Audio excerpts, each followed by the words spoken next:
Hey everybody, welcome back to Fairy Fox Design. I'm Lara, and I'm going to show you my 5 feather friends today. Enjoy! Let me show you a few different ways to lay down the base color. I like to start with the center of the feather. Then I like to do a leaf shape up at the top, just like that.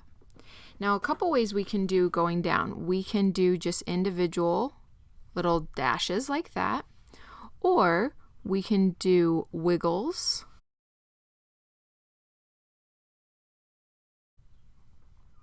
or we can just do more leaf shapes, just like that. Or we can do a mix, and that's what I normally do.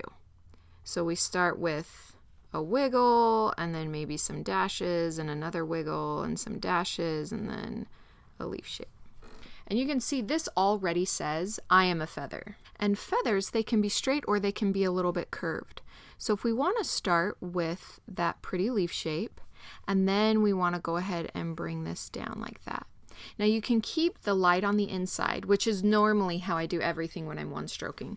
Or we can put the light on the outside, which is very pretty with feathers. Now everything is growing out of this center piece, and that's great, but it's not growing straight out. A feather is something that grows from here and goes up, but it's also, so we're focused on this line here, but we're also focused on this tip up here. So make sure that instead of painting your feathers straight like that, we want to paint them at an angle. Think of it as like the italics. So let me show you how I do the top for a peacock feather. I like to do a little bit more of a round shape and then bring the center down. Then I come up and I just go over that top shape a little bit and come up. You want to make sure that you are comfortable doing it in either direction.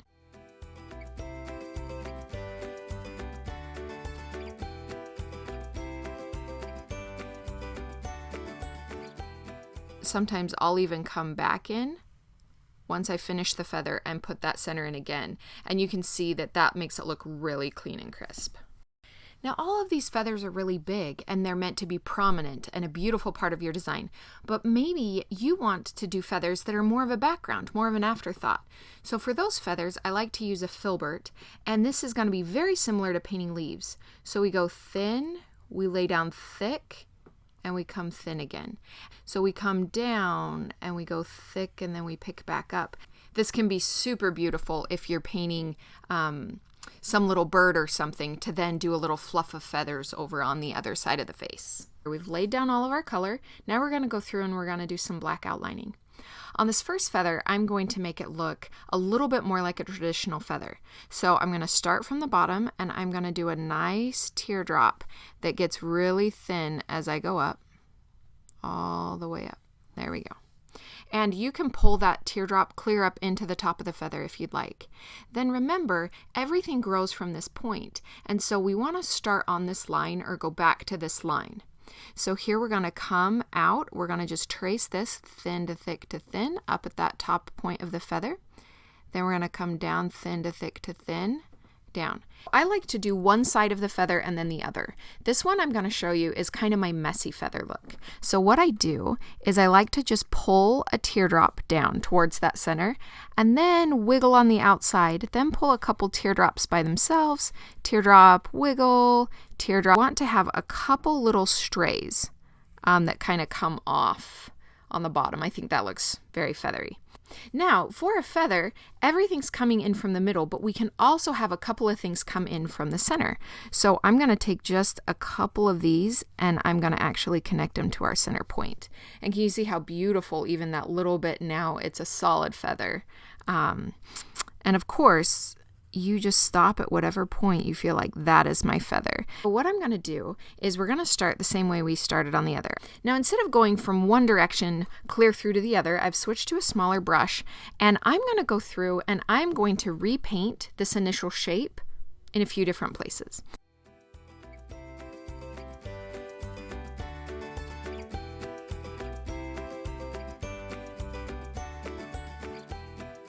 Now let's put in just a few little teardrops. So maybe a teardrop here, a teardrop here, a teardrop here, a teardrop here, teardrop. And you can see that I'm going against having, they're also coming from the center line, but these teardrops are pointing a little bit away instead of straight up.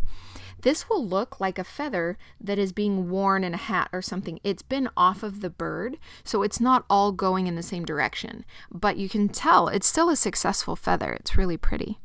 And we can even have it curl a lot if we want. That's still super awesome and pretty. Okay, so down here at the bottom, let's add our little feathery bits. And then it's still not finished, so let's think, what other shapes do we want to add on here? We can add just some really thin lines, and then instead of ending in a nice teardrop shape, we can put a little dot on it. That can be really pretty, so let's add another one of those over here. Whatever shapes you decide to do, just make sure that they repeat. Another thing that I really like to add to these is this little wispy that ends in a point. Don't be afraid to add some of those as well. So here we come, and we're just adding some strikes that don't really go anywhere. They just follow that flow of the feather up towards the end. And you can see with just that different outlining, the feathers, they're both pretty, but they're very different. The peacock feather is actually where my love of painting feathers got started. I like to trace the center. And then I want a shape right here.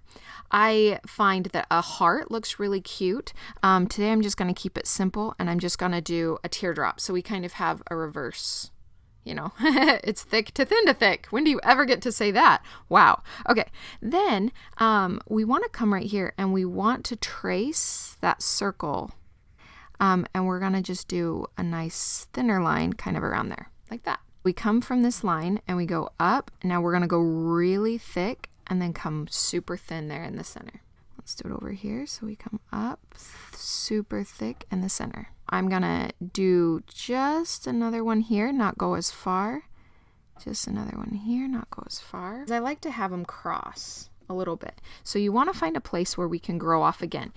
And I'm going to just have that come and just cross there, and then I'm going to pull one from right here and have it cross there. And you can see, oh my goodness, this is just so pretty. Well, let's go ahead and finish this feather off.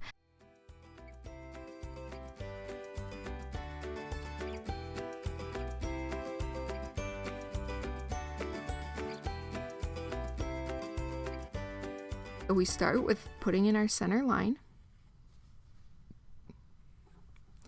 And then we can come down. Okay, now what I'm going to do is I'm going to follow this one a little bit more closely. So we're going to come out and wiggle and down. Come out and wiggle and down. And wiggle and come down. Wiggle and come down. I like to make sure that my blocks aren't exactly the same on either side. So right here, we're going to just go ahead and give that a point.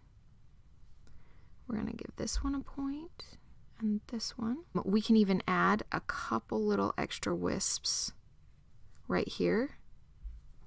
We can have some of these wisps come from that center line.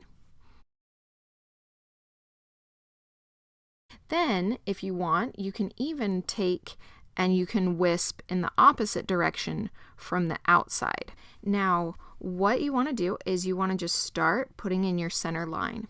So figure out, is that center line coming up or is it flowing down? Now this one's going to be kind of tricky. Let me show you what we're going to do. We're going to come up halfway and we're going to stop.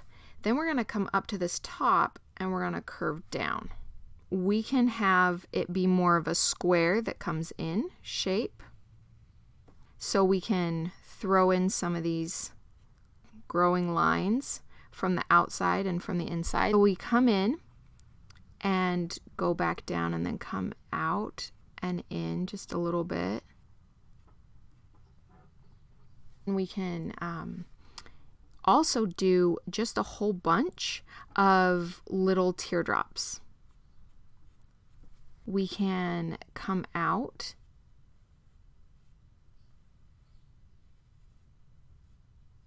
in more block shapes. Or we can do the mix and match. Really, any of these other techniques that we've gone over, you can add to these little background feathers. Let's put in the top of our feather right here. And then we're gonna be putting in this feather here, looking just like this, coming around. Now can you see how that's curving over itself towards the back? And so then these lines come up and these lines come down. Okay, we have our color, we have our black. Now it's time to add our white. To just add some little white strikes.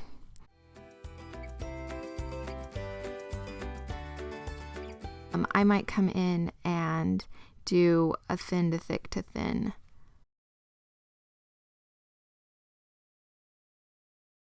And you can have them just follow the other lines that you've got going on. Another nice thing I like to do with my white when I'm coming in is I like to use it as kind of an outline. This is a little bit of a sticker look, but I really like it. So I go down just one edge of the feather.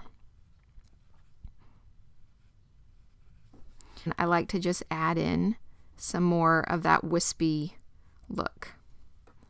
And you can do that from the center line going out, or you can do that from the outer line coming in, both ways, and you can do that up on the top of the feather as well. You can also do a white on the inside, and if you were to take that down each of those leaf shapes that we did, that can look really pretty. Use the white dots the same way that we do with a butterfly. So especially on like a messy one, you could try putting a dot right there in the center of that, or you can just throw in a few little white dots here, a few little white dots here. And I feel like that just, again, it makes it magical. Let's do a curl here and then spin it around and then do some dots over to here and then throw in a little cascade of the wind there, and then a few more little dots, and then it looks like we're coming in this direction next, and you know, maybe the wind curls in front of that feather.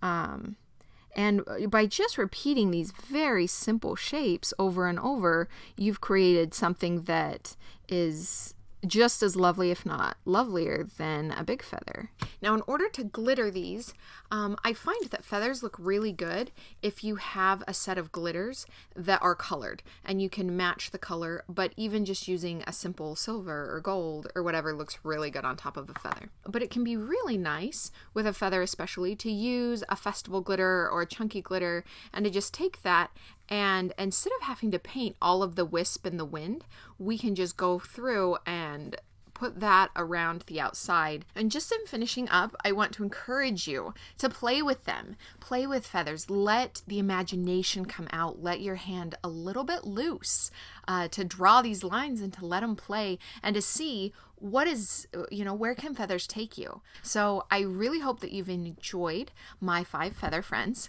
and if you haven't yet, subscribe, follow me on Instagram, and do all of those awesome things.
brushes that I like to use whenever I'm painting feathers. If I'm going to leave the edges as they are with just color, then I like to use a longer bristled brush because I feel like I pick up more paint and I'm able to lay down a really crisp edge. If, on the other hand, I'm going to be going in with a lot of line work, I like to use a shorter bristled brush, like this one, because I feel like I get less paint on there, which means less water, and I can go in with my line work much sooner. I like to use just a variety of rounds. Here we have a 5, a 4, and a couple of 2s.